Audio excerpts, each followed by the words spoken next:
What is Iboga trying to teach? Being a tool of God, that begs the question, and one should ask the question. And the people offering should ask the question. The question is deep, of course. We could first and foremost of this start with asking what God is. But for the sake of the continuance of this talk, we will start at the point of our influence to come to Iboga. Why does someone come to Iboga? Why? There's always a reason. And behind that reason, if you investigate far enough, there'll be sorrow, pain, guilt, fear, doubt. It may seem superficial and adapted and become physically manifest in malady through addiction, physical disease. But these are the responses of the fear, the pain, the sorrow, the guilt. Where does it begin? Now let's start to unsell Iboga here. You do not need to have Iboga to address the things that I'm about to talk about and have started to talk about. Let's start with that. Iboga is not something that you come to for the only reason to relieve a trauma. For that would never be a connection to God. How could that be a connection to God? That is putting a band-aid on something. This is the problem in the West with the offerings of Iboga.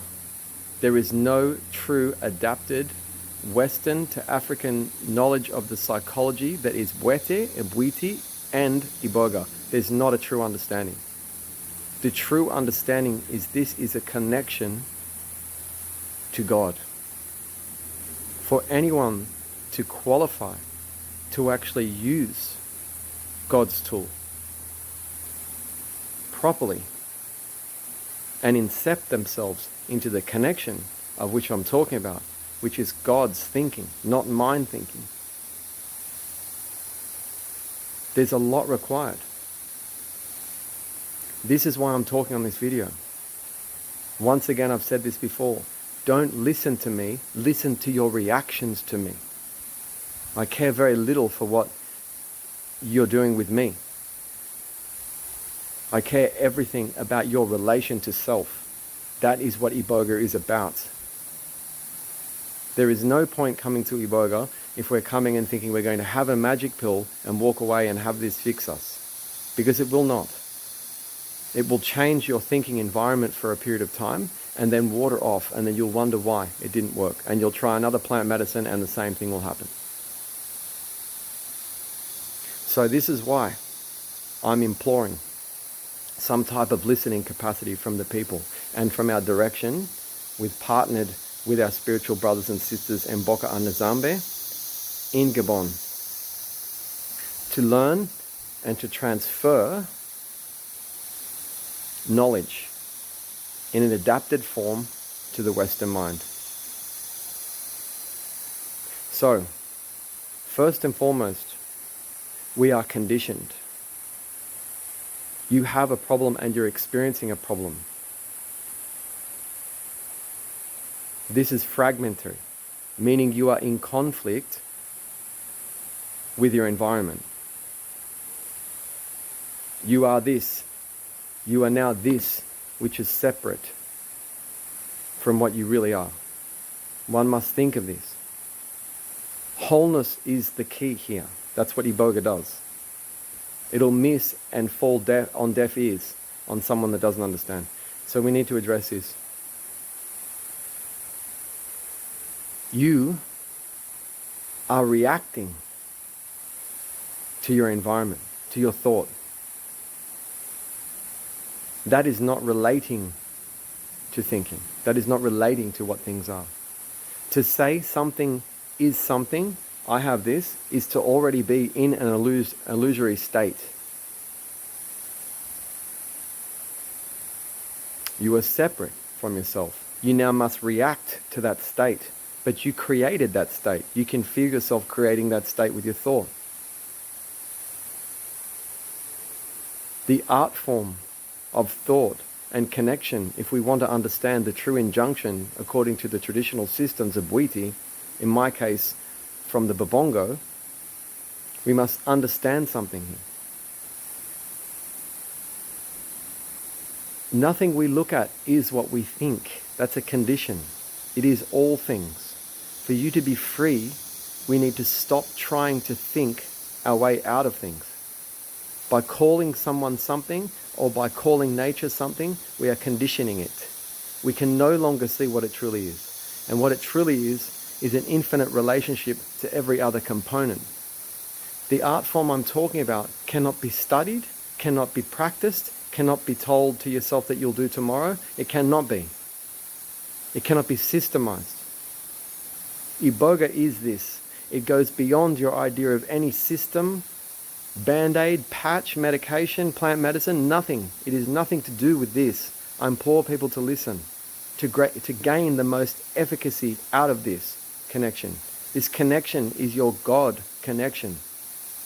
If we stop conditioning and we go through the mind and do not react in an effort to keep ourselves secure, which is an illusion, because there is no security. In thinking, there is no security. The thinking will continually go, looking for a way to be secure. But thought cannot fix the thinking. By watching, and more than watching, by becoming what we watch. And listening is what Iboga is doing. If we feel that we want to come to Iboga and experience vision, deep messages, it is within the states,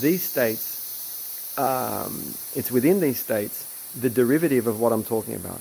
Meaning you'll get these states and you'll become these states when the thinking and the attempt to keep one secure stops.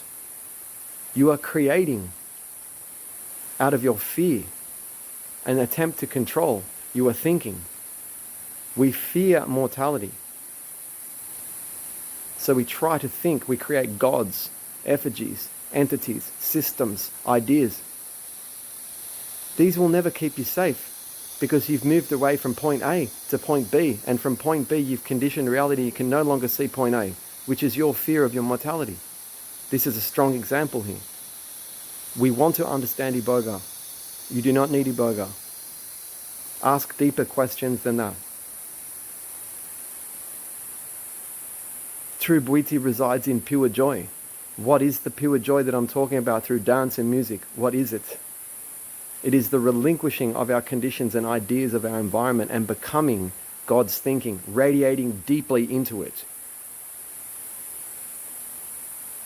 Only there can we learn what relationship is. If you're conditioning reality, you are not relating to it. That's why you're in a problem. You're reacting to it. Have a close look at how you've come to Iboga. Have a close look at how you react to people. You're not relating to them. Relating to them means a peaceful interaction and a dual respect and a mutual understanding that each person is creating the other simultaneously. That's called relationship. If the person offering you Iboga, and this is highly important here, is still having problems finding relationship in their life but wants to give you Iboga, stay away from them. Because they're showing you that they don't understand Bwiti or Iboga. It doesn't matter what conditions they've had. It doesn't matter what initiations they had. These are all conditions I'm talking about. After a while, the people offering you that Iboga have become the condition. They don't see God anymore. I have a classic example of this very recently, watching someone completely fall spiritually from grace because they're so conditioned into believing that Bwiti is one thing. They're on top of the double-edged sword. They've never seen the bottom, and their teachers know that.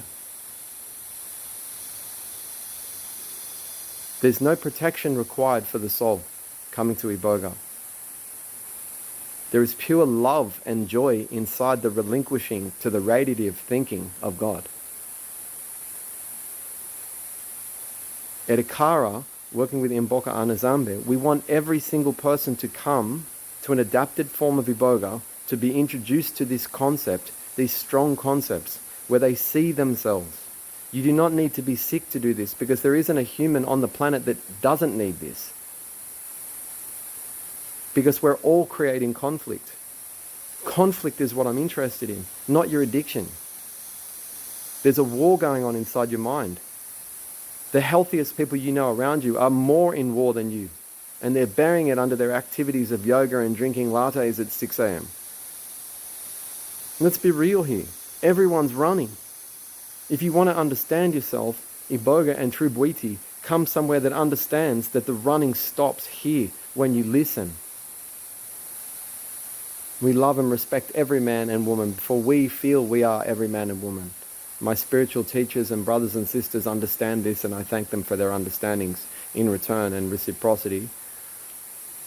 If you're considering coming for whatever it is, because remember, the reasons are irrelevant. The contextual reason is irrelevant. To come to Iboga, to be connected to God, is your only injunction and only requirement.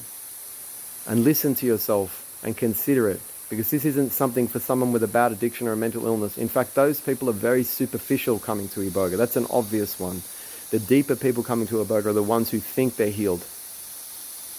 They're the ones that we need to look at. So, once again, I implore all people to ask questions of themselves. If you're considering Iboga, look towards somewhere where there's an understanding of the connection to God and the way that the Western mind works, because there's a bridge required here.